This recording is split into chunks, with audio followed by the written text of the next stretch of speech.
are down, but yet there's another unit replacing you all. So as long as they're here, people need to continue to support them too, right? Oh, absolutely, sir. I mean, the bottom line is, you know, at some point, the politicians will make a decision on what we're going to do, what we're not going to do. We here in the military, you know, we do what our country needs us to do, and we do what's asked of us, and we do it every day, and we do it with a smile. And the thing that makes us smile bigger than anything else is when the family support. So, you know, please continue to support the units that are over here, and continue to support the units that are over in Afghanistan, and even guys that are deployed to other areas like Africa, guys that are deployed to, you know, Korea, guys that are deployed to Japan, the Marines in Japan. You know, I've got a friend who's over there. Continue to support those guys as well, because a lot of those guys are also away from family, if only their parents or whatnot, but they're still away from family. So we really do appreciate that. Okay. Speaking of family, would y'all like to give a shout out to family and friends back home? Oh, I'd love to. I'll let First Arm go first, though. Okay. All right, I'd like to give a shout out to my wife, Renee, back home with my kids, Jacob, Jaden, and Nathan.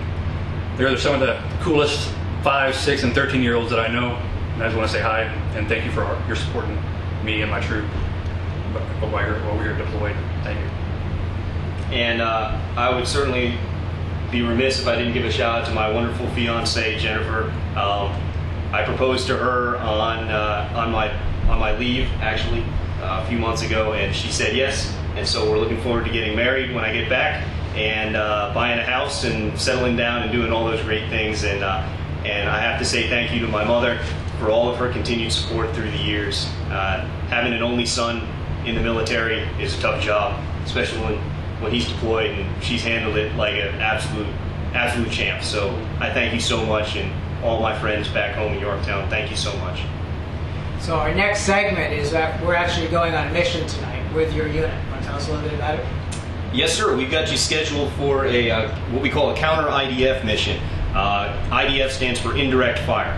One of the threats that we face here in Iraq is the use of rockets and mortars against the base. And they shoot these things from all over the city. So what we do is we send out our patrols in order to have a presence in areas that they like to shoot from, so that they're deterred from shooting there, number one. Or number two, if they decide to try and do it, we have somebody there that can hopefully, you know, interdict that threat before they can actually launch their munitions.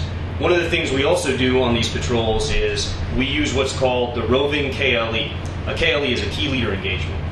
We use a concept that our squadron commander has pushed to really go out there and talk to the local population.